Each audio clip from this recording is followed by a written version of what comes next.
زان بود تنها و بیکس، سیمرغ بودش یار و یاور. شد بزرگ و قصد رفتن، داد سیمرغ از پر خویش. تا به هنگام مشقت زال آتش زند پر.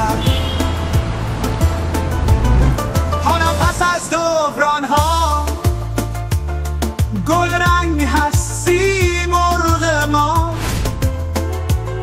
هم حامی این روزگار، هم پر دهد بر مردمان. پرهای او در دست توست، در گوشی و اختیار توست. با سیمرغ هر چه خواهی در دستان توست.